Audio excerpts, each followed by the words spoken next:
అన్న ఈరోజు ఉదయం 10:30 ఆ టైంలో ఆ పిల్లోడు అక్కడ నీళ్ళలో పడిపోయినాడు. అన్నదమ్ములు ఆడు కడుకునే అయిపోయినారు. ఎక్కడ అది కిలా మసీద్ పక్కన బ్రిడ్జ్ కడుతున్నారు కదా మీరు, షామీజా బ్రిడ్జ్. ఆ బ్రిడ్జ్ కాడ నీళ్ళ గుంతలు ఉన్నాయి పెద్దవి.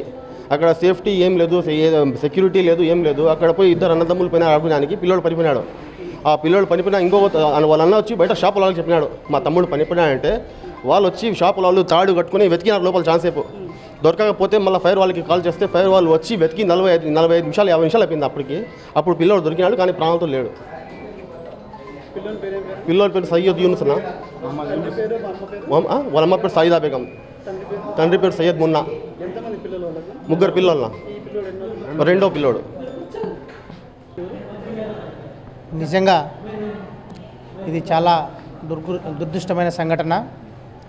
ఏదైతే సామిరియా దర్గా దగ్గర జరుగుతున్న ఈ బ్రిడ్జి పనులు ఉన్నటువంటి గుంతల్లో యూసఫ్ అనే 5 ఏళ్ల బాలుడు ఈరోజు ఏదో ఆడుకుందామని అక్కడికి వెళ్ళి ఆ గుంతల్లో పడిపోయి చనిపోవడం అనేది నిజంగా చాలా బాధాకరమైన విషయం.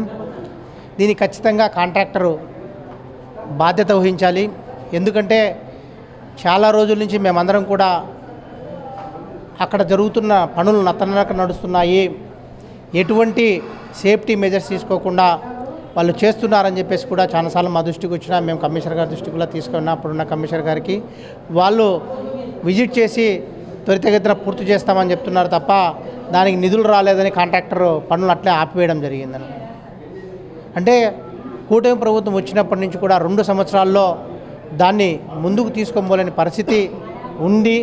దానిలో భాగంగా ఈరోజు పిల్లోడు చనిపోవడం కూడా చాలా బాధాకరమైన విషయం. చిన్న పిల్లవాడు, సేఫ్టీ మెజర్స్ ఎక్కడా కూడా తీసుకోలేదు కాబట్టి ఖచ్చితంగా ఆ కాంట్రాక్టర్ మీద చర్య తీసుకొని ఎవరైతే బాధ్యులైనటువంటి అధికారులు వాళ్ళందరూ కూడా ఖచ్చితంగా ఆ కుటుంబానికి నష్టపరిహారం చెల్లించాలి. అదేవిధంగా అక్కడ ఎవరైతే అధికారులు పనులు చేపడుతున్నారో పర్యవేక్షిస్తున్నారో అధికారుల మీద అలాగే కాంట్రాక్టర్ మీద చర్య తీసుకోవాలని చెప్పి వైఎస్ఆర్ కాంగ్రెస్ పార్టీని డిమాండ్ చేస్తున్నాం. ఖచ్చితంగా ఆ కుటుంబానికి న్యాయం చేయేంత వరకు వైఎస్ఆర్ కాంగ్రెస్ పార్టీ అండగా ఉంటుందని చెప్పి కూడా తెలియజేస్తున్నాం.